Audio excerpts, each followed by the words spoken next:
Yo, yo, yo, what is going on, people? Welcome to Throwdown Your Questions, episode 556. I'm your host, Tony Polanco, and tonight I'm joined by Emilio Lopez. What's up, people? How's it going? Brett Murdoch. What up, everybody? And Richard Bailey Jr. What's up, everyone? All right, we're back with another one, and it seems like tonight will be just the four of us, you know? Carlos said he specifically couldn't be on tonight, some work stuff. Chris is on vacation. I believe Brian is still in Poland, and Adam is probably at the... Actually, if things go the way they have been, Adam will probably show up in about an hour. You know, after he finishes with the TV terminal. After he reaches the end of the TV terminal. Yes. for this evening. Yo, Manny, what you got in your hands? Oh yeah, it's just Ken from Street Fighter Alpha. Nice. It's actually from Storm Collectibles.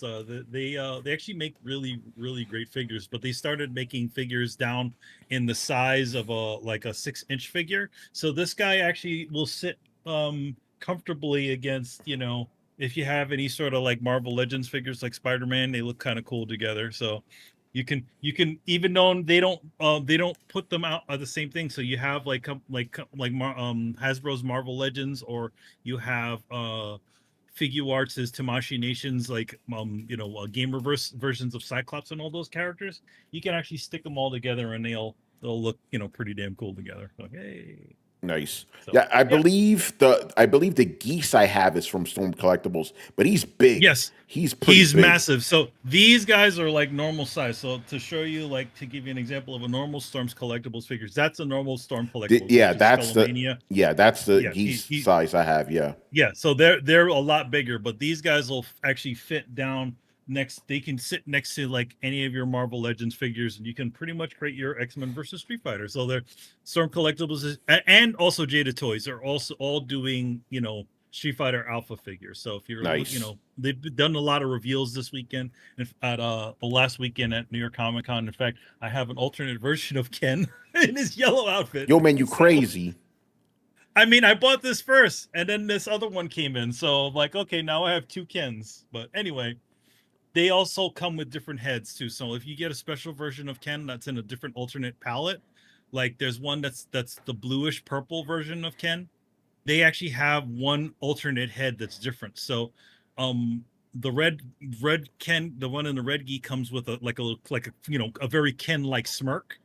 And then, you know, kind of a neutral face. And then the other one comes with the neutral face, but it also comes with like the Shoryuken, or throwing a Hadouken face, like with his mouth open. So, yeah. Shoryuken!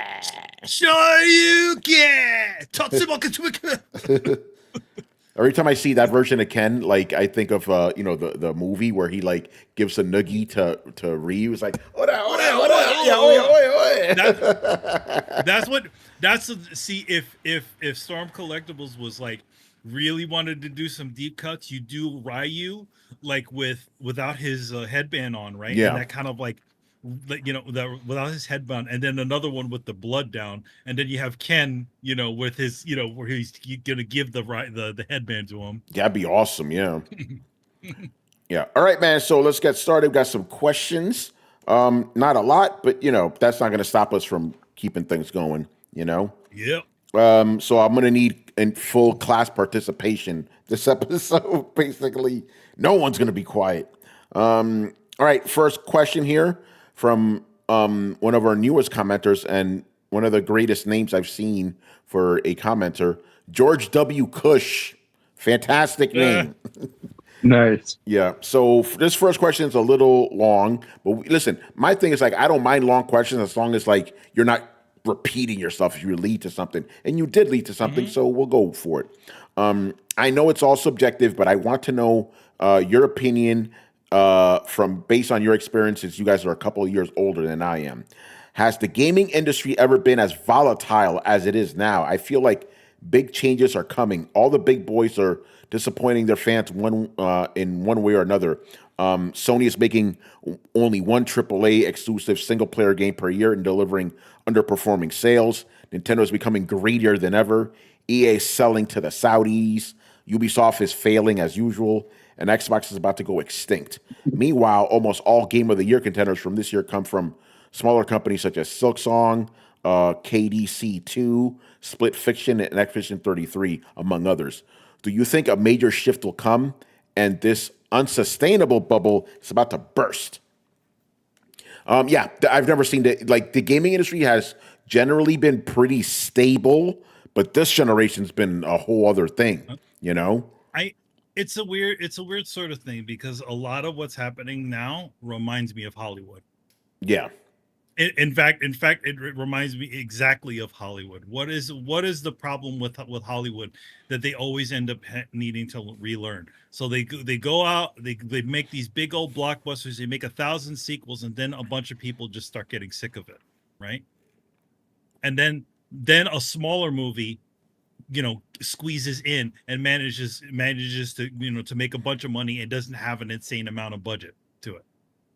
And like the Conjuring series, or a couple of other, or the original John Wick films, right? Those films literally had lower budgets, but they managed to make all these different money, and it was just a cool idea to try to, a cool thing to go with. So I think that's what's happening now. It's essentially those games like Exposition 33 is essentially teaching the game industry how to do games again. Or in other words, you can, yes, and this is something that a lot of those studios that Sony like PlayStation used to do. Those cornerstone games like the Ratchets and Clanks and the Jack games. Those weren't huge investments even for back then, even though they were considered like AAA games, right? Those things didn't have a lot of investment, but they earned their way up to those big things. And I think that's what the problem is. I always felt like, even when the way they started, I don't think like Horizon Zero Dawn, I think, was the beginning of those, like, okay, we're gonna bet off like crazy on this thing, to try to capture this. So I think yes, I think that we're going to see a shift, and again, like from my people that still work in the game industry, that's the sort of thing that they've been seeing behind the scenes, where a lot of these companies are realizing, oh shit, we're kind of blowing a little bit too much on this stuff. Maybe we need to, make a light investment, see where this thing goes, and then, figure out what we're going to do with these things again. And I think that's what's happening.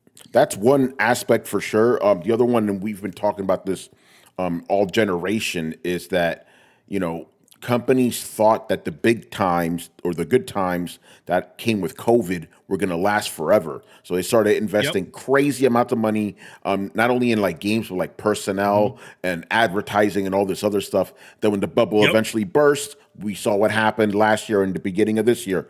Thousands and thousands and thousands of people have been laid off. Going all the way back to the big firings that happened in, the big let goes that happened in 2023, places like Xbox, investing in in a bunch of companies, like attempting to try to, oh yeah, we're going to continue to have money. We're going to continue to do this stuff. And then all of a sudden realizing, oh wait, once everybody was able to go back to their normal lives, not be a captive audience, that all of this stuff is not going to work. They should have never done that. Go ahead. Granted, like, we said this before, Nintendo actually didn't change any of that stuff. They just sort of said, okay, we're not changing our projections, we're doing the same thing. But to be honest, with Nintendo, I don't see them changing anything. Like, in other words, I think they've always been on the same shit that they've always been on, selling you, weak hardware. It's because they know that their install base just eats it up. Even now, like when you look at the sales of that last Switch, it did pretty damn fucking good. The Switch 2, even though it's like a minor upgrade over the previous one. Yeah, no, it's definitely a problem. I was going to make a point, I forgot it. Brett, what are your thoughts on the state of gaming right now? I think we're headed for a full-on collapse. I think it's kind of inevitable. I think it's the end result of having a system where you always need more, and you always need more, and you always need more again. Like, and I've talked about this, big belief of mine. Like, if more of this stuff were structured around like dividends, I think we'd see an entirely different landscape in gaming. But because, it's just traditional stocks, that means it always has to have upward momentum. And so everything has to be bigger or more expensive. They have to give you less. They have to charge you more. And I think that there's going to we're inevitably going to reach a breaking point with that. And I think we're pretty much there. I think the Nintendo charging $80 for their games, like Nintendo really kind of brought a lot of that bubbling up to the surface. If GTA comes out and it hits $100, that's going to cause a shitstorm that'll most likely set things off. But really, my point is, like, you can only keep giving less and charging more and adding everything as microtransactions for so long now. The base games that we get are so shrunk down, and every cosmetic and every reward is now some fucking microtransaction, and everybody wants to be Fortnite and always online and blah blah blah. Like, it's just it cannot work like that. You cannot always do better than you did before. It's literally impossible. So to be basing your decisions and, like, to have the captain who's steering the ship be doing it under that pretense, to me, is almost a little horrifying, right? Because it's a willful lack of foresight. You got to worry about next quarter, got to worry about next year, got to worry about next 6 months. I don't have to worry about 5 years from now because I don't know if I'm going to be CEO. We're not going to have the same shareholders. Everybody's going to bought or sold it. It just seems like piloting the Titanic and then putting on a blindfold. And then you're like, shock Pikachu face when you fucking hit an iceberg. Like, oh my God, who could have foreseen this? Literally anybody looking at the long term could have seen this. But you're going to keep pushing it because the stockholders or the shareholders demand it, and you're going to push it until it breaks and then jump out with your golden parachute because nobody in the driver's seat gives a shit. Right? Nobody up there cares about video games. Nobody up there cares about a healthy gaming ecosystem. Nobody up there cares about fucking gamers. In fact, most of the time, they hold us in contempt. Right? So, like, what's going to matter to them if they push it to the limits and then jump out with their golden parachute? They don't give a shit. Mm-hmm. No, thankfully, you're 100% right. Go ahead. Thankfully, indie games like Expedition 33 are really stepping up and, like, showing that they can take the place of, what we used to consider, high budget, big budget games. So, like, Talent now has the tools to really, really kind of shine. And I think that when we see the collapse of the major gaming industry, we're going to see the rise of kind of AA games that are AAA quality. And I think we've already started to see that. So that's why I'm like, I think we're already kind of in the stages where the cracks are starting to form. We just haven't seen the full collapse yet. Yeah. By the way, that's I just want to get this up because I just remember what I want to say. Yeah, this is the worst time that we've experienced gaming in our lifetime. But yes, there was a gaming crash, an actual one in 1983. But none of us Manny and I were alive. We were 3 years old, so that doesn't really count. But what's happening now is it's different. And I've said this for years now, and people have been calling crazy. Not call me crazy anymore when I say this. I'm like, we are in a fucking crash. It's been very slow, but all the signs are around you. It's happening in slow motion. And I'm with you, Brett. I really do think if GTA 6 comes out, costs $100, and it's not as good as the last bunch of games, and people don't buy it as much, yeah, that crash is happening right there. That'll be the demarcation point. Get ready. Canary in the coal mine. I don't think it's going to be a crash. I think it's more going to be like a reset.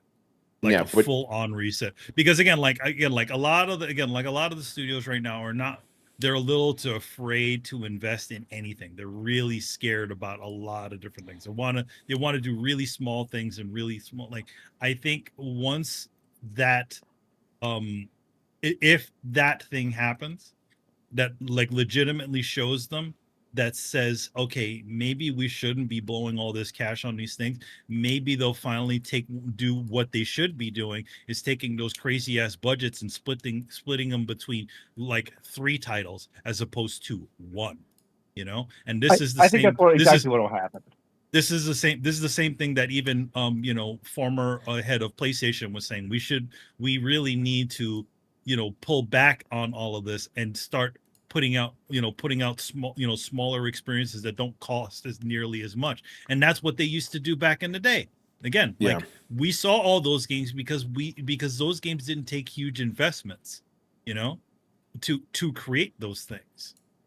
Like, and I definitely agree with what Brett was saying. That it's like, now we're back at the point where a smaller team can put together something that feels like it's the thing. Because all those old RPGs, like if you look at with the amount of hours that are in a game, like let's say just even Final Fantasy VII, right, with the amount of hours that was put in that original game, right,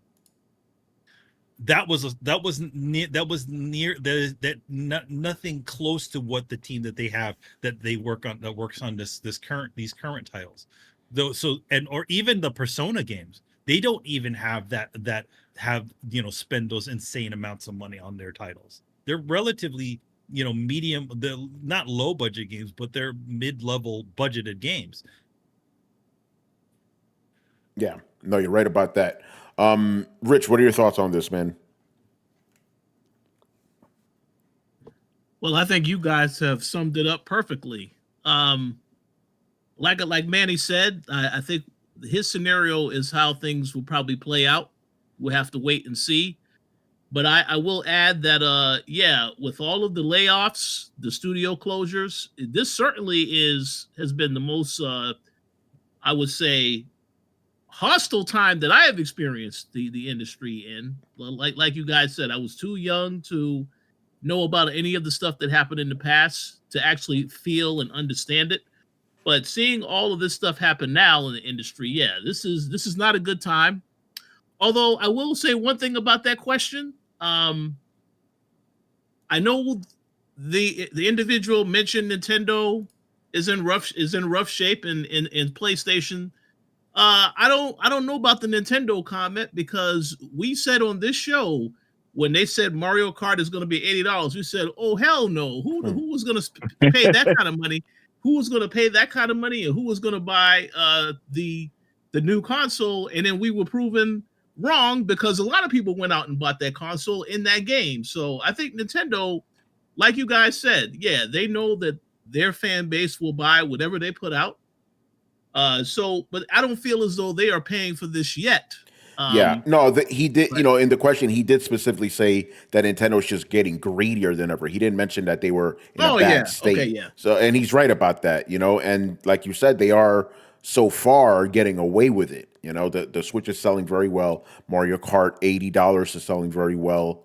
They are, but here's the thing. Where's their reputation? Because like sales always trail reputation, right? Yeah. Like if you make a bad game, that game is going to sell well. The next game is going to sell poorly. So like it's, where is your reputation? And everywhere I'm looking, Nintendo's reputation is being dragged through the mud of everything is ridiculously expensive. It is outdated. It is not worth it. It is basically just a slightly upgraded Switch, but it's just underwhelming in most every way. It can't play most third-party titles. Like I'm not hearing. Well, I'm hearing some outrage about Pokemon or something. I think, did the new Pokemon game just come out? Like, I'm garbage. I don't keep up with Pokemon, so I have no idea. But the thing is, Brett, swear all those things you said, or all those complaints you said about Switch 2 were lobbied at Switch 1, and that's like the second most popular gaming handheld, gaming console of all time. Yeah, but now I'm seeing videos, and maybe it's just my algorithm, but I'm seeing a lot of videos popping up about how Nintendo's greedy, and now Nintendo's selling out. How Nintendo is, between that and the Power World lawsuit, they're not doing good. They look greedy and manipulative and dominant, and it's just not a great look. So I don't know if I'm the only one who's been picking up that vibe, but the general attitude towards Nintendo has definitely seemed to have shifted a little bit more hostile. Definitely not there. Like I said, we're kind of at the beginning of this, and I think a big part of this is going to be too, like, and keep in mind when I say, you know, we're at the beginning of this, like, as this gets worse, when you're a developer or a team of developers, you and your friends, you know, when, you know, time comes around and you start hearing about layoffs, I mean, it's just going to get more and more appealing to break off into your own small studio to do your own thing, right? Like, it's almost going to be financially safer because, you know, at least somebody's not just going to come in and just fucking kick you out one day, or you take your severance pay and you work on a game for 6 months or something like that. I think you're going to see a lot more people leaving and kind of being more independent or doing contract work or forming small studios, right? Like, these big studios, like, if they're just going to hire you and fire you like that, then, I mean, obviously if you can not do contracts, then you get severance. But like, if I were in the game making world, I would really be considering a backup plan of a game I want to make, the kind of people I would want to make a game with, and then, you know, if enough of us get fired, fuck it, we'll pull the trigger. Who's putting some money in? You know, it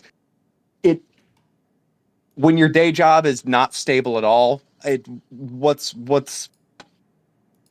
wrong with trying to do a Hail Mary, especially when, you know, games like Schedule 1 randomly hit the top of the Steam list and make people into, you know, overnight millionaires. You know, it's the call of indie game development is going to get stronger as this proceeds to happen. Yeah. But no, yeah, this is obviously the most volatile period we've seen in our lifetime, and I don't think it's going to get any better. You know, like, gaming is not going to go away. Obviously, it's just going to have to just scale down, and I'll be interested to see how the shareholders take that. You know, because it's like, yeah, the money's not going to be the same way it was before. You know, so it may be that some of these companies start losing their funding, so they're going to have to prepare for that as well. You know. Scary times are ahead, man. Scary times are ahead. All right, moving on to another question from Mr. George W. Cush. Slightly related to the last one, but this one specifically about Nintendo. So the question is, when Nintendo had failures in the past, did it ever feel that it would be the end for the company? I was too young to notice, but in my head, Nintendo 64 to Wii U were all great successes. Okay, so this is why I like doing this podcast, just to give people a history and perspective. Generally, Nintendo has never been at a point where you think the company's done. The closest, although I wouldn't say completely done, was probably the Wii U era. That's probably the low light of Nintendo, for sure. Because you know what I'm saying, Brett? It's like people didn't know what the fuck the console was. Like, let's be honest. Like, if the console after the Wii U was garbage, Nintendo was cooked. Oh yeah, absolutely. They had to nail it with the Switch, and they did. But when you're like, oh no, yeah, it's failing. Look at Microsoft, right? Like, failing a console can go so fast and so easy, and you only get one chance at it, right? And the Wii U was fucking not it. Yeah, that shit was not bad. It at all.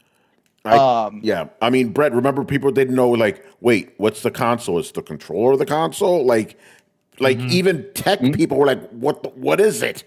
You know? Yeah, but before the Switch came out, like, people were taking bets, like, oh, is this going to kill Nintendo or not? Like, it was a legitimate question. I was there, yeah.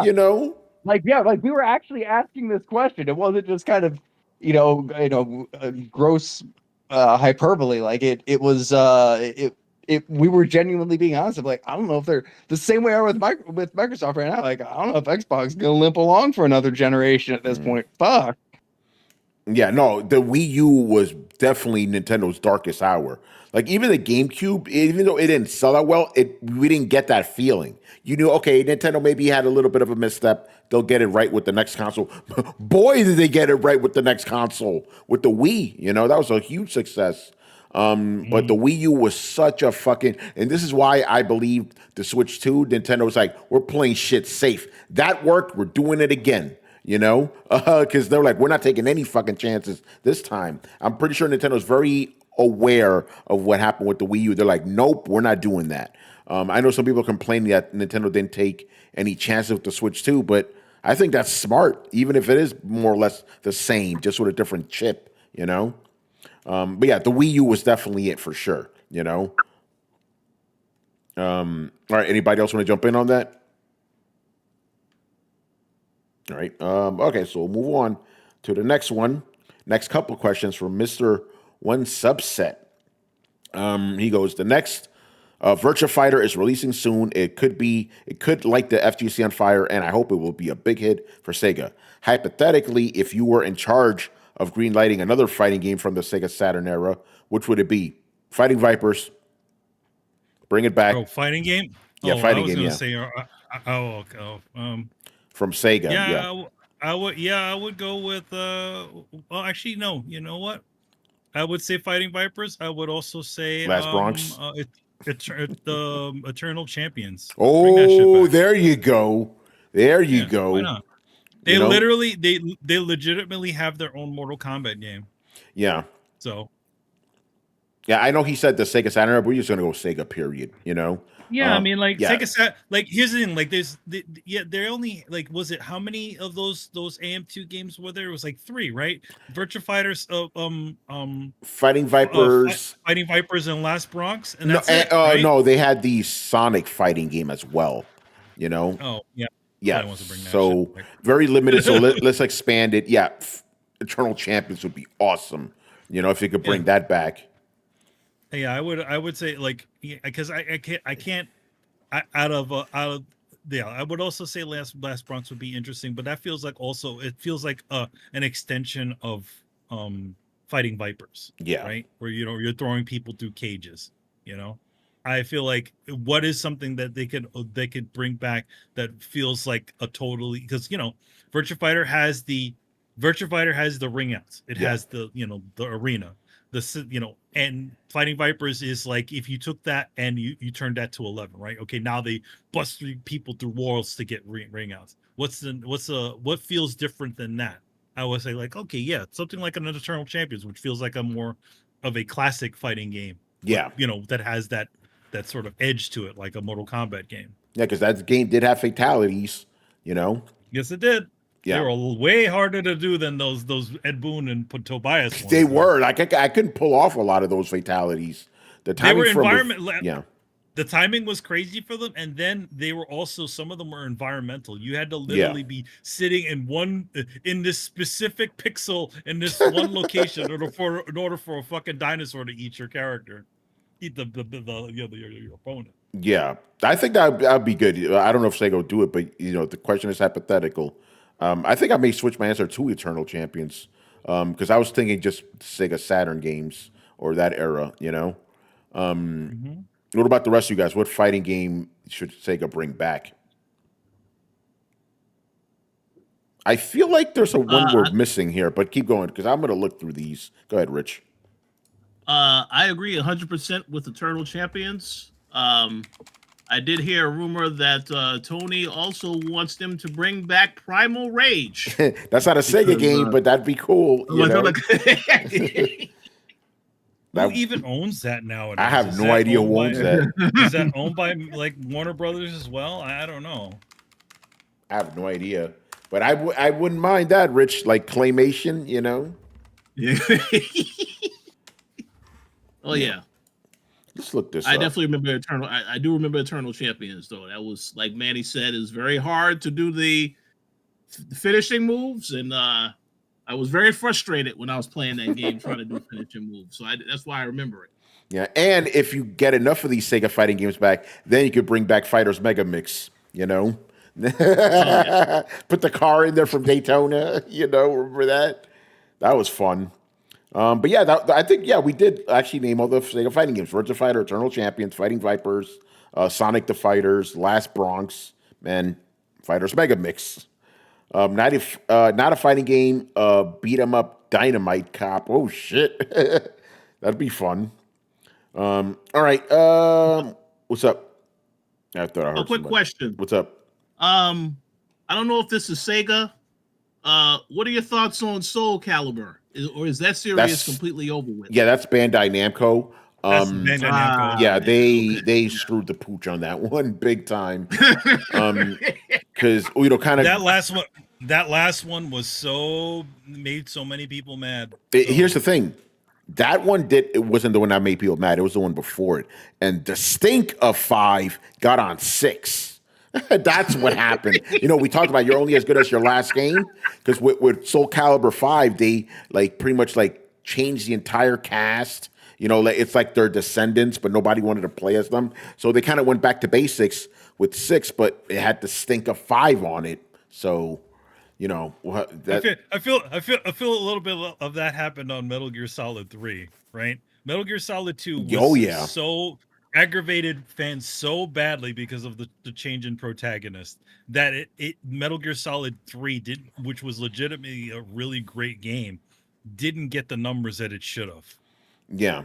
Thankfully, the remake is doing very well, and obviously Metal Gear 3 has done better over the years and stuff. But you're right, the stink of 2 was on it for a while. It happens. Kind of related too. There's also why Guardians of the Galaxy didn't do well. The stink of Avengers was on it. Even though it's a completely different game by a different studio. Yep, it's crazy, man. They see that Square logo. Yeah. Or that Crystal Dynamics logo. Yeah. All right. Next one for Mr. One Subset. The Xbox ROG Ally cannot currently play every Xbox game. Will this hurt the handheld in the long run? Among Xbox users, and Will Adam, he's really upset. That's his main thing. He's like, this thing's supposed to be an Xbox, but it doesn't play old Xbox games. Like, you can't play stuff like Gears of War 2 or 3 on it, because they're only relegated to the console. You could only play PC games, Xbox PC games on this thing. So I don't think it's going to hurt it among guys like Adam, but guys who are PC gamers, they won't care. It won't really bother them too much. But it is kind of, and I think that's one of the main sticking points where people are complaining. It's wait, Xbox, you're saying this is an Xbox, but it clearly isn't. And even though it has Asus ROG in front of it, people seem to think it's legitimate. We have a question from Dio coming up. I'm like, I don't know if you fully understand what this thing is. It's not a PS Vita or something like that. It's a gaming PC in your handheld version. I did hear a rumor, and this is just a rumor. So take it how you will. That Xbox apparently is trying to find backward compatibility for its older Xbox games for this thing, but that would also benefit PC. I'm pretty sure if this rumor is true, I'm pretty sure they've been working on this even before the Xbox Ally was in production, because that's been a sticking point for playing Xbox games on your PC. You do not have access to all of your games. So if they ever do that, that'd be cool. And you can't say they won't, because they've done it before. In typical Microsoft fashion, they said they weren't able to do backward compatibility. Then it came out with it. They'll tell you one thing and then do another. But they haven't said they can't do it for the PC. They just said, not at this time or some shit like that. But yeah, we'll see. But yeah, no, it is definitely a caveat. When I did my video review for this thing, I had to make it clear, hey guys, you cannot play table tennis, Adam's favorite game on this thing, for example, so keep that in mind. But what do you guys think? Do you think this is this thing's potential? Adam, perfect timing, absolute perfect timing. And you're muted right now. Oh shit! All right, here we go. And I'm just going to ask the question again, because this question is really directed for you in a way. Oh shit! Will the fact that the Xbox ROG Ally, that it can't play older Xbox games, hurt it in sales? It hurt my sale right there. I literally said that. I said it's going to hurt it for Adam, Yeah, I mean, come on. That's what I saw as the plus. And then it was like, no, he can't do that. I was like, then why the hell do I want this? How is this any different? Well, because it has an Xbox icon on there. You know what? I can print out some stickers, Xbox stickers, and stick that on my Steam Deck, and voila. Guess what? It is. Come on now. It's bullshit. That's the part that sucks. And I can't believe, what was it? Somebody sent it to me. It's like, oh look, I think IGN gave it like a 9 or something like that. I'm like, they're It's a smoking good a crack system. rock. It's just No, not no, what no. it's advertised at. But that's the problem. It's a system just like all the other ones, Yep. but it's supposed to be an Xbox on the go, right? That's how they're advertising. Yeah. Take your Xbox, log in, sign in, all your stuff here, there.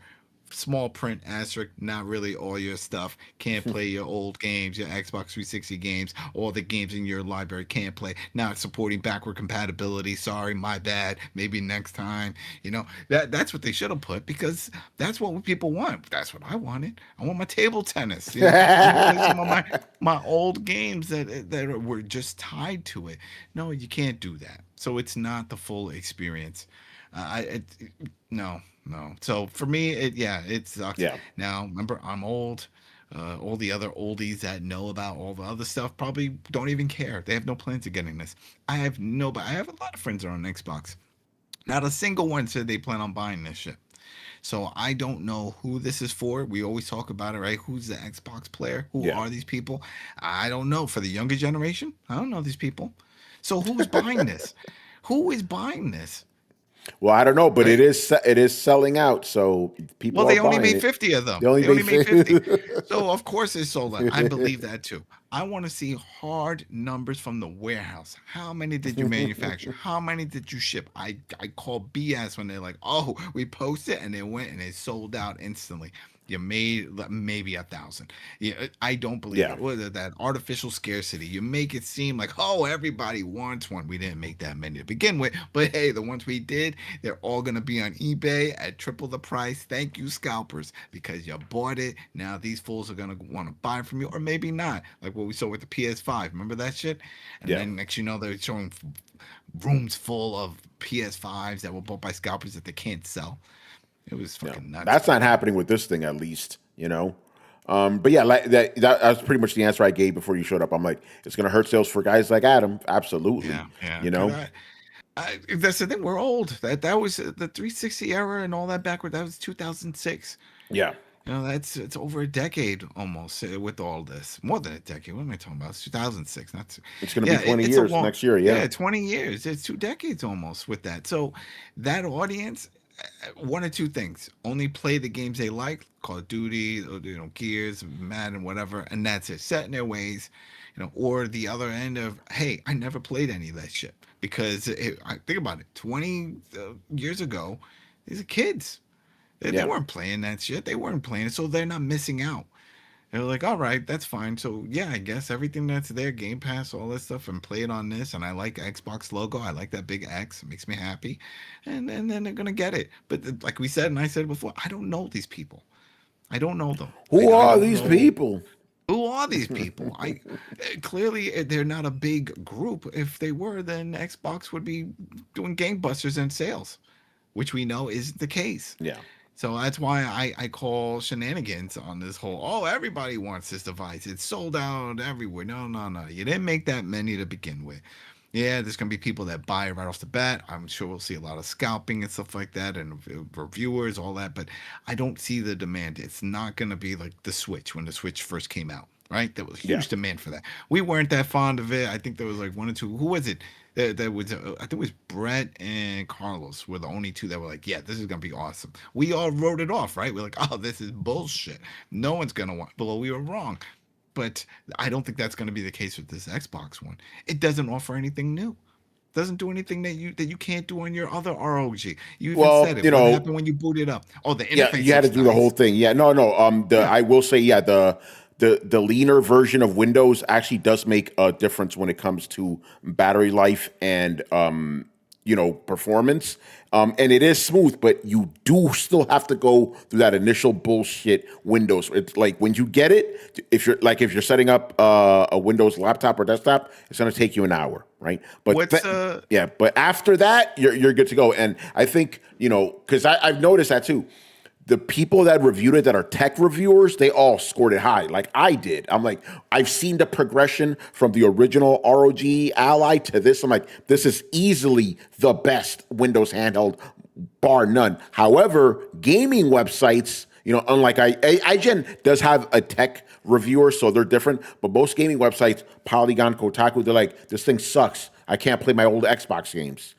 So even though it's marketed and obviously has the branding of Xbox, that's not the target. It shouldn't be the target audience. It's really for Windows 11 enthusiasts, right? That's who it's really for. I don't know these people either. That's what I'm saying. It's like, if anything, we got a lot of issues with Windows 11. But Windows 11 handhelds. People they're selling. And like I said before, after the first Ally, I asked Asus when I saw them at CES, about how well the system was doing. They're like, yo, we were not expecting this shit to be that popular. And think about it. They've released now 3 consoles, or 4, if you want to go for different SKUs. PR speak on that too. I call PR speak on that. Yeah, what else are they gonna say? Yeah. Oh yeah, it's okay. Of course. Oh no, this is one of the conversations you have, off screen and shit. Oh, even off screen, it doesn't matter because they want to say everything is sunshines and rainbows, right? Yeah. Everything is well, this is not always, because Lenovo had a little, I can't say anything, but they had something that they wouldn't want to say to audiences about the Legion Go 2. But think about it, right?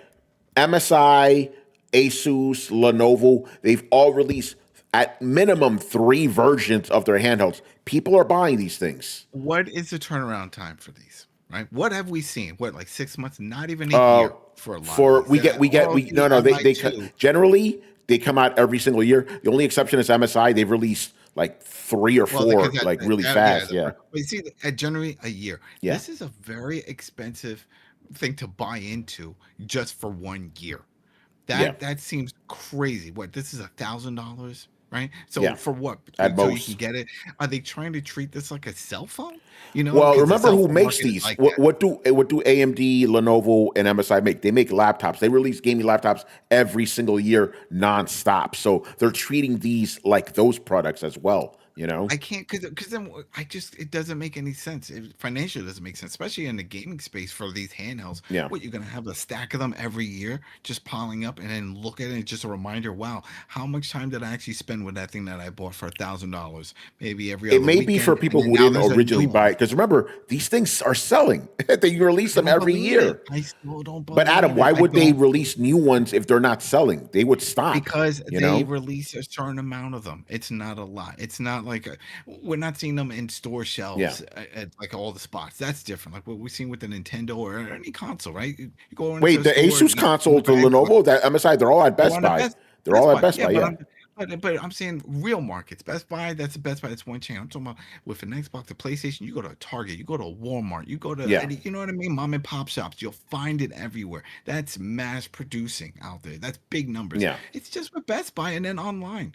I'm just saying, I don't think they're producing on that type of volume. No, they're not. But I think you kind of answered your own question. They're selling enough to the target audience. Why are they selling it at Best Buy? Right? Because they know Best Buy people will buy it. And as a matter of fact, and there's some insider stuff. I think they get money from Best Buy to buy it. Yeah, I know. From like when we do like a post about like, hey, this thing's on sale, people will actually, if it's electronic, they'll choose Best Buy over Amazon. And Amazon's way bigger than Best Buy, but they prefer Best Buy because they have a more tech-focused, like consumer base. The other cool thing with Best Buy when it comes to any of this stuff, you can pick up at store. Yeah. So if you find it and it is on sale and it's comparable with an Amazon and you don't have Prime or same day delivery, doesn't matter. If it's at your local store, you can then purchase it and pick it up that same day. That's a big plus. I'm just calling shenanigans on the whole thing. I just don't believe it. I don't believe it. I think you answered your own question. Like they're not making a whole bunch, and that's why they're quote unquote successful. I'm sure Best Buy is helping out financially with some of the money, so that way they can be the retailer partner for this. It's like, hey, we'll buy X amount, because remember, it's just like all the other consoles and everything else. They have to put the money up front to buy this and then sell it. So they're not the only ones, by the way. Who else said he has seen an ROG Ally at Walmart? Like Best Buy, this Xbox one. Well, I don't know about this one, but it's not. But it's not again. But it's not exclusive to Best Buy. Best Buy is the main one, but it's not exclusive to Best Buy. You see, so then this goes full circle as causing the problem for the console markets then, because let's say this is the new trend, right? Every year they're seeing that these $1,000 priced handhelds are selling, right? Let's say that's the case. Oh, look, we can keep doing it.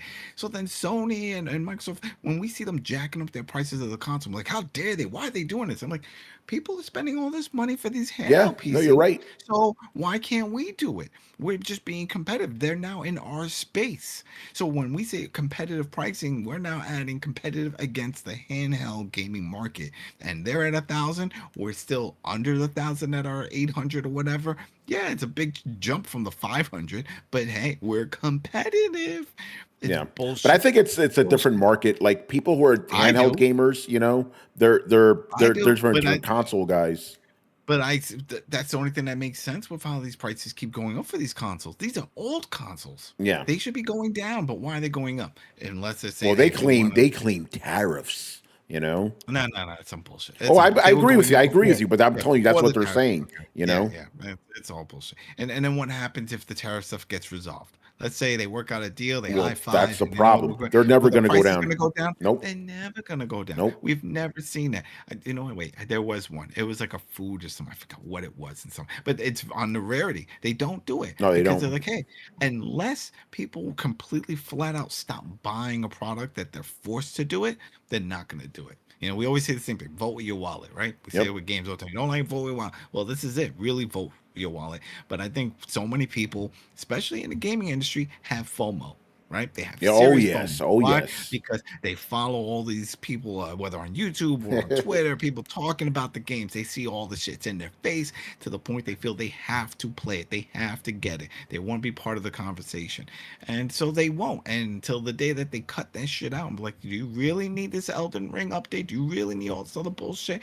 How many times do you play it? It's not the point. I want to be involved in the conversation. Well, there you go. You're part of the problem then. Yeah. Part of the problem. Stop buying the bullshit, and then maybe they'll stop doing it.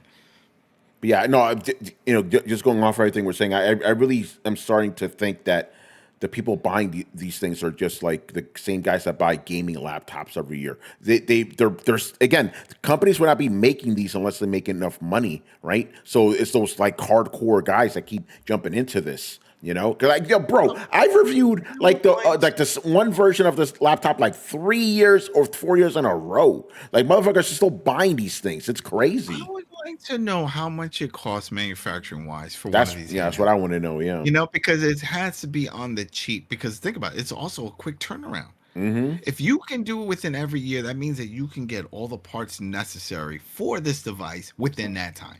Because you can't just wait till the end of the year, right? I'm sure they're already working on obtaining all the parts and screens and the shell casing, working on the molds now for the next one. Yeah. They're getting prepped, just in case shit happens, you got it all set. So it can't be that expensive. To your point, again, because I've reviewed the ROG Ally, this thing is literally like, design wise, it's an ROG Ally with handles. That's all, like the middle of it. I'm like, oh, it's the same thing. So it's probably not costing them that much. They're probably making a lot of money off of this. They're not selling it at a loss. Here's a question. So with the other RLGs, because I know they released like 2 other ones after the original one, right? There was like a semi-strong and then a super strong version. Yeah, right? yeah. Like generally, you had the ROG Ally and the ROG Ally X, but they've had different SKUs of them as well.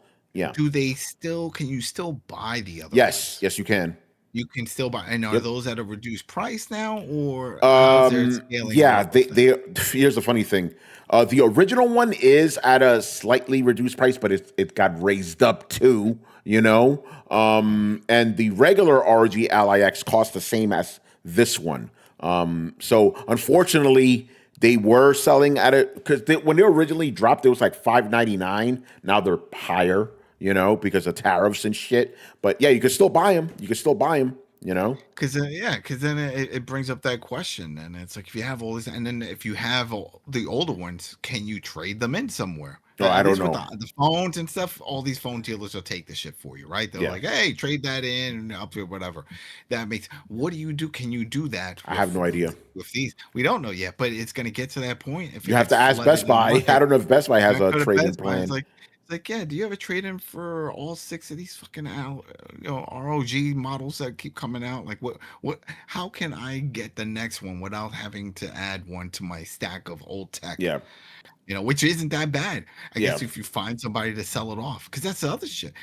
And this is why Valve hasn't made a Steam Deck 2, because they haven't seen that big jump in the tech to really validate a new version. And don't tell me that okay, it's a bump in the spec, the performance, the OS. Okay, that's great. But if you're, let's say, someone that owned the new, that was the X, the ROG X, that was their bumped up version, right? Yeah. If you own that, should they get this one? You don't need Should to. they just, You don't need you to. don't, right? You don't. No, you don't need to. So it's not like one of those where, oh, okay, this is newer is better situation. It's like, well, I just bought this really new one not even a year ago. Yeah, it doesn't have the Xbox logo on and stickers, but you know what? I think I could, print those off and there you go. I got one. Yay! And like I put a said, if case you're that really has clever, you actually can get that lighter version of Windows on. You have to go through some workarounds, but you can do it. I'm sure. can do it. I'm sure for a fact they're gonna release that out in the wild. Oh, Just they already. like Valve and, hey, Microsoft you already said they're going to make available it. They're going to make it available to everybody. Yeah, of course, because they're not dumb. If they want more people in their ecosystem, especially which is Windows, then they're gonna do it. I wouldn't be surprised if not toward the holidays. Probably, you know what? No, next year. Let's say next year, because they still want to sell more of these fucking X things. But I can see sometime next year and say, hey, guess what? We released the OS build that we did on it. Yeah. It's out there. Go ahead, load it on any of your other handheld devices, your Steam Deck, whatever it is. Just go boom, boom, boom. Now you're doing a dual boot with this new interface. Enjoy. I could definitely see them doing that. Oh yeah, that's going to happen. Steam did it. They were like, hey, you want our Steam OS? Okay, here you go. Go on the website, download the shit, and load it on your device, whatever it is. You could do it. Yeah. We're not locking it behind anything. Yeah, no, Microsoft already said they're doing that, so that's official. Now the only catch is what they charge, because they like the money. Yeah, right. You already talked about how that one. Remember the Legion was like a few $100 more just because of the Windows license. So they might not make that free, that download, and do a whole license deal type of shit. But it'll be available. Or they could do what they did with the Legion OS. They'll sell one version with one OS, another one with another OS. Motherfuckers are buying these things, so why not? Like you said, you are rewarding these companies by keep buying this stuff. I still don't know. All right, so I mean, do you know anybody in your personal life? Not people in the industry, but that buy all these, that use like, hey, look what I bought. I got the. Do you know? Yeah. Oh no. Everybody has a Steam Deck. That's what they have. Yeah, they have the Steam Deck. Yeah, but obviously, I'm glad you made that caviat outside in my personal life, because obviously in the tech industry, everybody has one of these fucking things. Everybody's getting reviews, coverage. All when I go on those planes, bro, everybody has one. Because usually if I go on a trip to like CES, half the plane is filled with other tech people going to Vegas. All these motherfuckers, all planes are shit, So, but that's different. That's not the regular person. Although I did see an Ally in the wild on the train the other day. I was like, oh shit. A regular Ally too, because that thing is probably the best selling. Because not only is it the first Windows one that's like big, but it's also the cheapest one right now for Windows. Did and it's still good. Did anybody walk over to him and be like, yo, what you do to your Switch? Yeah, no, nobody did that. Nobody said that. No, they left him alone, man. All right, let's move on to another question. Two from Dio here. And he was a little clever this time. Both of his questions are like two questions in one. But this first one here, also about the ROG.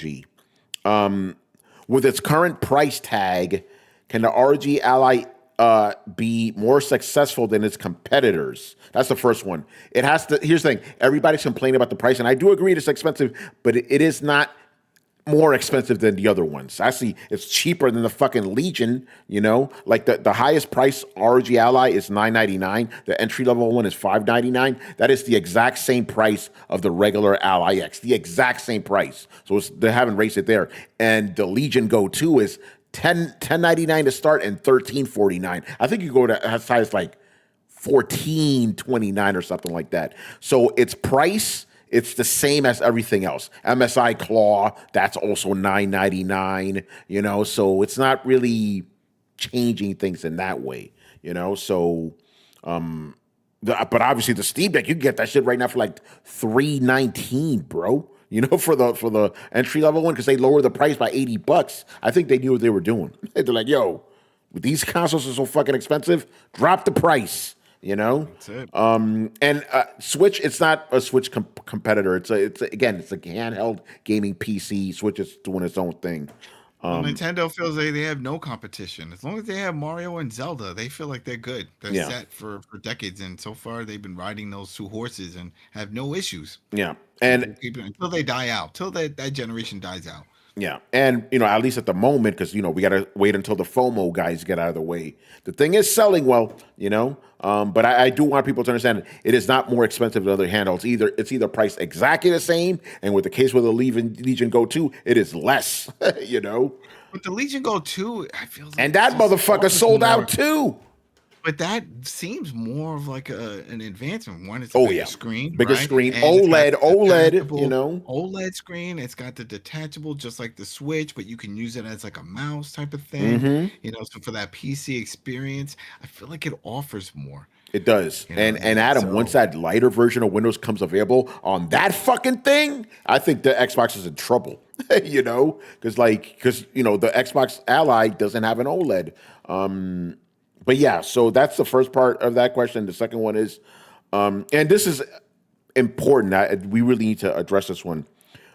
He goes, also, will the ROG Xbox Ally have more exclusives than the PS Vita or PSP? No, because there are no exclusives. It's a PC. Again, Dio, I don't know how much you've been keeping track of this system. This is not like a PSP or a Vita or a Nintendo. Does not play its own games. It is a miniature PC. It plays PC games. It was never built to have its own library. And maybe that's the other issue too, with people that go in there and they see the branding and they're like, "Oh, this is definitely my Xbox handheld on the go." Yeah. And then when they get home and they realize, "Oh, wait a minute, it is not that," and it's not going to offer all those other things. It's not separate. I don't And like so that's the what I'm saying. advertising for this thing, man. I really don't. So that's what I'm saying. It's just like when a movie goes in, right? It's a big movie. It's like, oh, opening week is great. All right, let's talk about it next week. Oh, it fell off. I could see that happening here, but then again, they could always say we sold out. Of course, it fell off. We sold out first week, so we'll see. But I think just the advertising and the way they kept promoting it as like this is your Xbox on the go, and it's really not. Now, there's a question before I forget. Yeah. What's the connectivity time for the internet? Do you need to always be online, or what's that?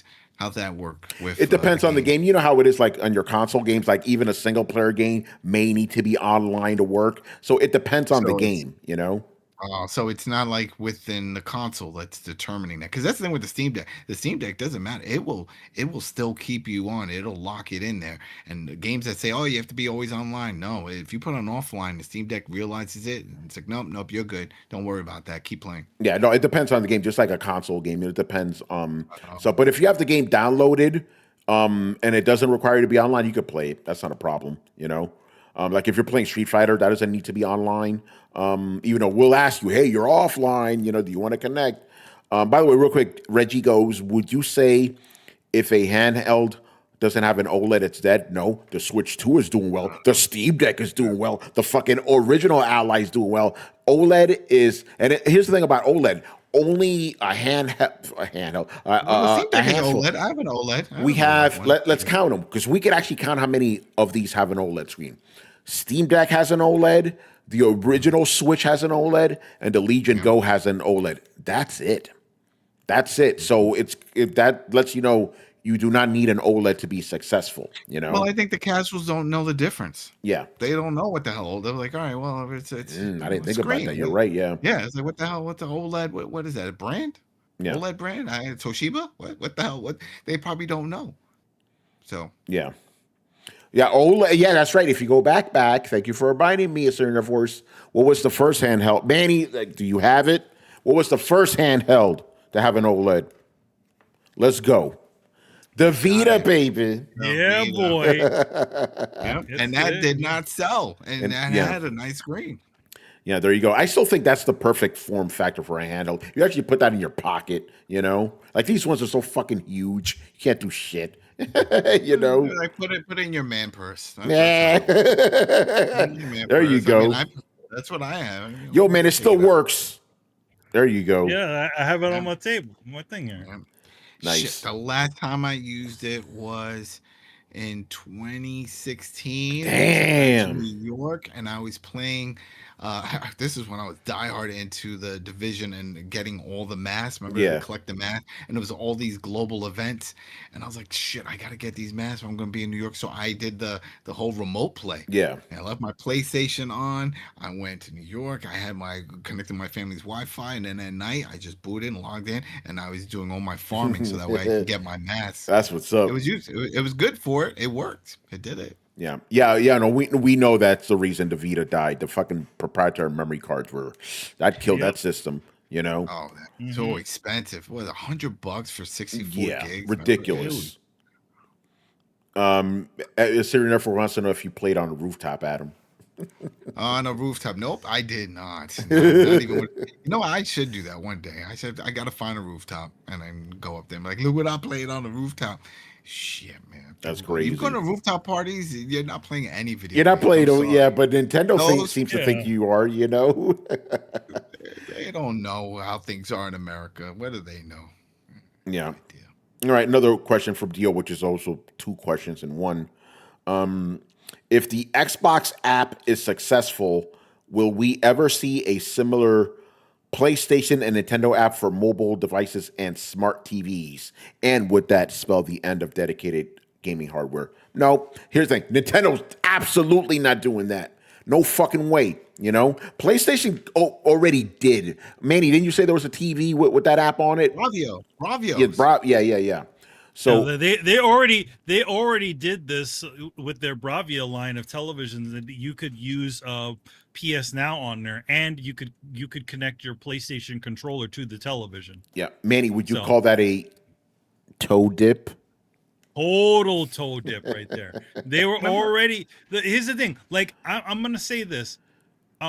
Microsoft as they advanced as they like to think they are, half the time they're just literally appropriating things that everybody else has ever done. Yep. The only reason why they offer free games is because PlayStation started doing all of that sort of stuff with the PlayStation Plus, because they had to make their thing more attractive, because they originally on PlayStation 3 weren't doing, when you got if you ever go back and look at the PlayStation Plus offerings, it was bullshit. When they started offering free games on there, and starting to attract, because they needed to attract people away from using their free service. And obviously, the Xbox thing. So once they started doing that, then those guys started doing it. We always had free games, and we get to keep those games. Those gold games with gold, that was always the thing before Game Pass. We had games. But I mean, it wasn't like, the thing is, it's like they weren't giving you like, they were giving you like a cheesy game. They weren't giving you like a big old game. It depends. I mean, I remember I got a lot of the Assassin's Creed games and things like that. I mean, at the time they were considered. It was a case by case. It wasn't every month, but every once in a while you got something like, oh wow, it's part of it, and that's cool. So. But I think once that PlayStation started playing the game, that's when Xbox really started, because again, they were the ones that were like, oh man, we're the only guys out there, we can just do this. I think once that they started to really play, that's when they started to do it. I think with this, again, with the whole, connectivity with televisions and all those other things. But I think that's what Microsoft really wanted to do in general. I think they just wanted to keep it software, even back to old school days. I mean, they've said that they want the 2 billion people on mobile devices. They've said that. Everybody wants that. Remember, Nintendo was making all the Mario Kart World and all that other bullshit. And they got rid of that real quick. They got rid of that. Yeah, it wasn't working. But what's the name of that company that was doing the streaming that PlayStation bought? Remember? Was it OnLive? No. OnLive was another one that was already out. I know. I'm forgetting the name, but yes, there was another one. It had some other name, but they bought that. Assyria, first, you probably know this. What was the company? Gaikai. Thank you. Gaikai. There you go. Gaikai. Yep. See, they bought that, and that's when they were like, all right, we're going to use this, and we're going to start doing cloud-based gaming and remotes and all that stuff. So. Yeah. We've said this before. I don't think we'll ever get to a time, or actually, let me walk that back. I don't think anytime soon we're not going to see consoles go away within like maybe the next 15 years, there will always be some kind of dedicated thing where you could play your games on, right? But I do think streaming, even though we're old guys, we don't like the thought of that.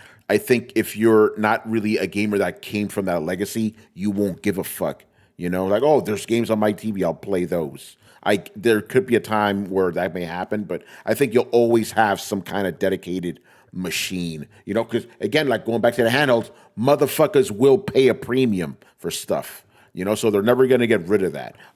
Even if we get to a point where maybe streaming becomes more dominant, but I haven't seen evidence of that yet. We've seen obviously digital does better than hard, like physical games. That's happened, but streaming, not yet. I haven't seen that, so it may be a while.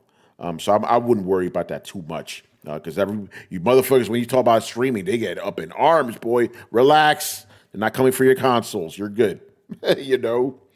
All right. And the last question of the night from Alpha Chuck. What is one aspect of gaming that is dead that you wish would make a successful return? Mine is strategy guides. I know they are useless in this age of the internet in your pocket, but I love them. So yeah, what's one thing that gaming used to have and you want to return? To have and I want to return. I feel like we already have it all. I mean, we have too much now. Because I would have said it's like, oh, well, I don't know. Yeah, everything is here.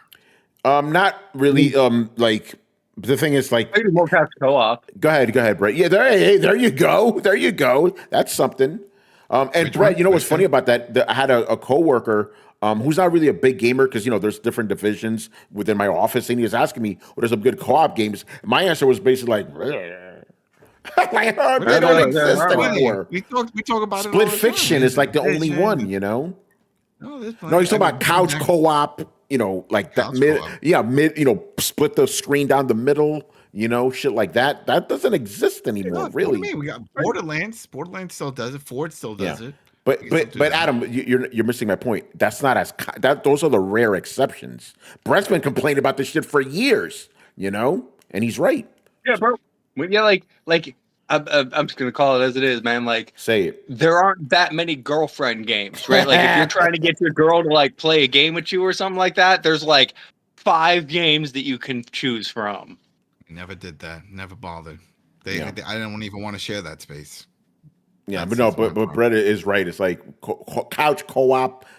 There are some, obviously, but it's very rare. Whereas it used to be common before, The answer I was going to give, and I can't say it's really gone. It's just taken on a different form. Arcades, right? Arcades were the shit.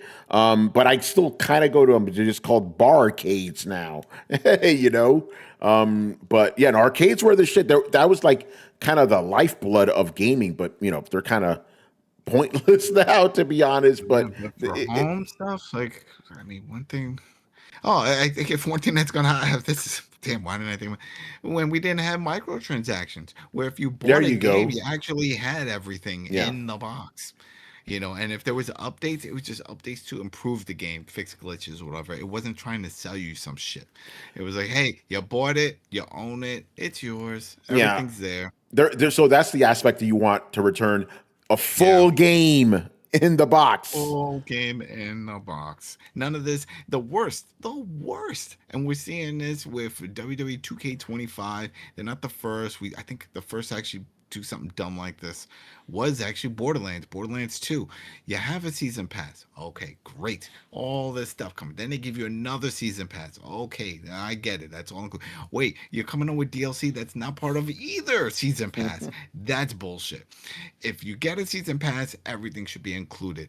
WWE 2K25 has a season pass, all this stuff included, and then all of a sudden drop another DLC, not part of the damn season pass. You got to pay extra for this shit, for John Cena, for Brock and stuff.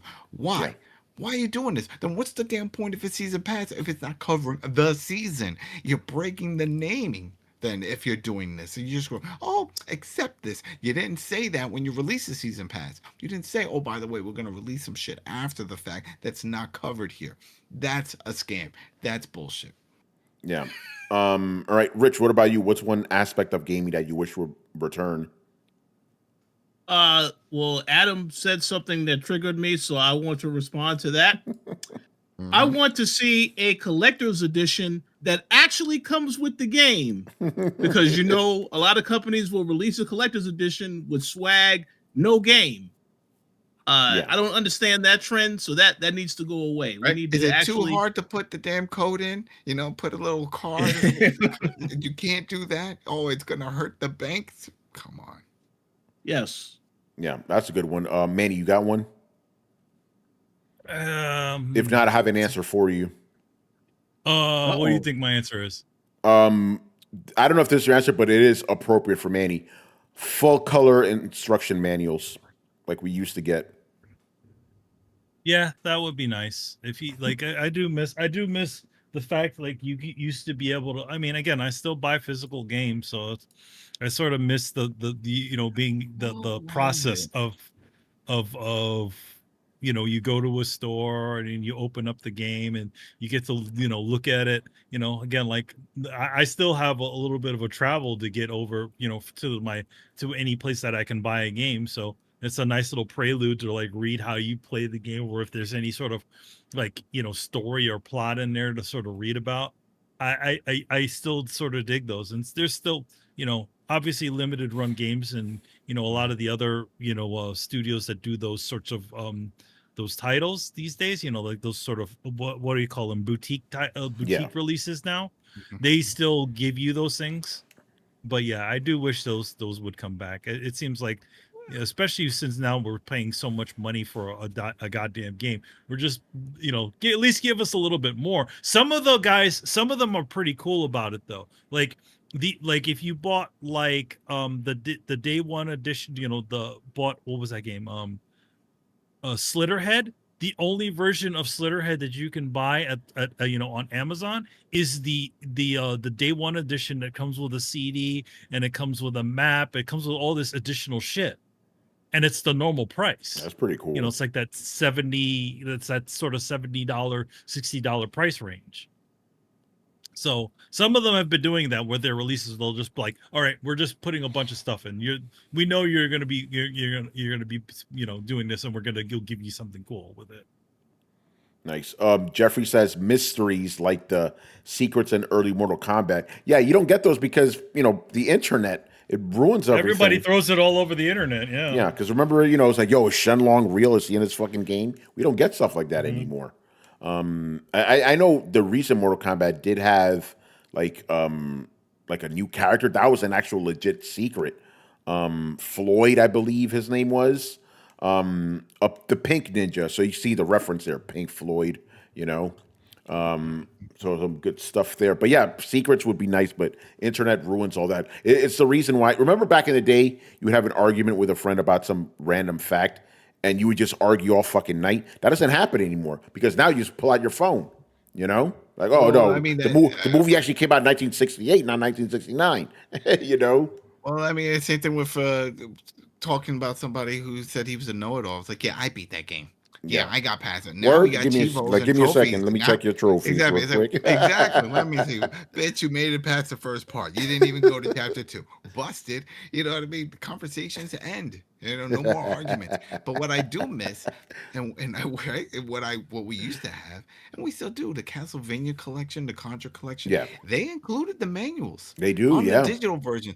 Why not do that for all the games? I agree. Just every game have a little. It says manual, and you click there, and you just see a nice little flip book. It's like, oh wow, and you can zoom in and do especially that. for those That would be old great. collections. You need those instruction manuals because they give you, like Manny said, they give you the setup. Here's the story. Here's the controls. Here's some tips. When you just play these old games just willy nilly, you're like, wait, what the fuck's going on here? Especially if you've never played them before. But you used to get that with the instruction manuals. And like you said, you buy them. You're taking a bus home, the train home, and shit. Looking through the manual. You don't get that anymore. It's crazy. All right, man. So that's going to do it for us. Another one in the books. So let's start pimping some stuff. Adam, what's going on at the TV terminal? A lot of TV talk, no surprise. It's in the title. Here we go. Covering Tulsa King, Stallone, doing his thing. That is great. We're on episode 5. Only 6 episodes in the season. So that's a fun watch. So if you haven't kept up to it, you can check us out. We break that down. Have a good time talking about Stallone and still talking all crazy. He's about to be 80 years old. Doesn't look a day over 77. He looks fantastic. So we're covering that. I just finished covering an episode of Slow Horses. That's also episode 5. That's going up on Wednesday. So if you're interested in Slow Horses, we're covering that. We got a few other ones coming later on in the pipeline. And then on Monday, that's a surprise. I can't say what's happening because there is a coverage. I have a coverage for Gen V. It's the finale of season 2, right?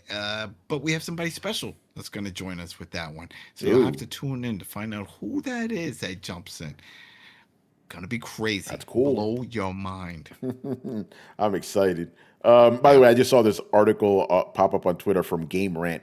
I spent over $1,000 on the ROG Xbox Ally X handheld, and so far I am seriously regretting my purchase. Not surprised. Oh, man. All right. Rich was coming up on the Coalition this week. Once again, shout out to Adam Vale, the TV Terminal.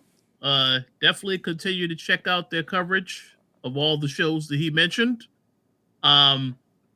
As for what else is happening at the Coalition, I will be doing a couple of reviews this upcoming week. One review in particular, we may be talking about on the next Throwdown, so stay tuned for that. Yeah, by the way, Rich, I actually looked at the kind of the embargo notes for that. We actually can't tell people we are going to review it, so we could say it. You will be getting a full review of Ninja Gaiden 4 from me and Rich on the Thursday show, so stay tuned. Yeah, stay tuned for that, for sure. And yeah, there's a couple other things going on behind the scenes, but definitely stay tuned to thecoalition.com as well as the Coalition Gaming, because there's a couple things coming. This is it. It's a busy time. Call of Duty, the game killer right there. Pop-Out's gonna shoot all of those bitches in the face, drop them all down. Everybody, this is gonna be a Call of Duty killer. This is gonna be it's not. Bend the knee, bitches. Bend the knee. Oh, although Adam, even you have to admit, Battlefield selling 7 million copies in 3 days is pretty impressive. That's chump change. That's never, but it's never. The franchise has never done that before. You know. Well, I'm good. They need competition. Competition is good, so I'm glad. I hope it does work out for them. But I'm just excited for the campaign co-op for the Black Ops. That's a big thing. We just said it, right? Go couch co-op, all this up. Here we go. Well, we're getting it in the Call of Duty franchise, and I love that. And I look forward to playing and hearing Rich laugh at all the crazy chaos. I'm like, yo, this car just flipped over. See, that's what I want to hear. Whoa! When shit blows up, oh man. Exactly. Yeah. All right, Manny, what you got? Well, out on the streets currently is Street Sharks #1. So if y'all want to get some Street Sharks, you got it covered by Kari Randolph and myself. That's out on the streets. What is the next one? Oh yes, Power Rangers. We don't need to talk about Power Rangers now. The cover I drew already because it's already been months off. But we do have another cover with what was it called? TMNT Journeys #2, which is out right now. Special cover by Kari and myself. OG's TMNT 2003 team doing another one for you. I kind of joked on my social medias that it seems like Kari and I are slowly but surely completing your TMNT 2003 collections with our covers. So far, we've drawn the turtle. So far, Kari and I have done the Turtles cover. I did a full on Villains cover from our season. We got the Casey Jones. All we need is April and a Splinter cover, and the mission's complete. Other thing to talk about coming out in the future is the Battle Nexus crossover, where there's literally every single era of Ninja Turtles going on added on some big massive scale thing. So me and Kari and myself did a cover of the 2003 Turtles versus the 2012 cover, which is half and half cover. So it's half us and it's half one of the designers and the creators of the 2012 show with the Turtles all fighting up. So a lot of turtles, a lot of nostalgia, fun stuff, all coming up real soon, or already out of the streets. All right, good stuff. All right, man, let's wrap it up. So make sure you follow Throwdown on Twitch and Twitter. Subscribe on YouTube, hit the like button, all that good stuff. Make sure you are subscribed because some of you guys may have been following us for years, didn't realize you're subbed, you know? Also, join the Discord and shout out to all the new people that we've been seeing join lately. Some of you are even talking, which is cool. Some guys just show up and they just kind of lurk or whatever, but you know, it's always good to have more heads in there. Well, surprisingly enough, it's actually one of the recent additions, even though he's been listening to Throwdown forever, you know, since the early days, you know, Fan Zone and all that. And obviously, you know, we're on your favorite podcast app, so search for us. Throwdown Show. That's 2 words, Throwdown Show. So links to everything else down below. Once again, our show is Tony Polanco, and tonight I was joined by Emilio Lopez, See you next time. Adam Vale. Yep. Have a good week, everybody. Shoot, I just realized today's Sunday, right? Yes, it is. We did the finale, right, of The Walking Dead. Daryl Dixon. Daryl That's Dixon. also out over on the Coalition. So check that out if you haven't watched the episode. If you had, jump in. Cool. Oh, yes. Brett Murdoch Deuces. and Richard Bailey Jr.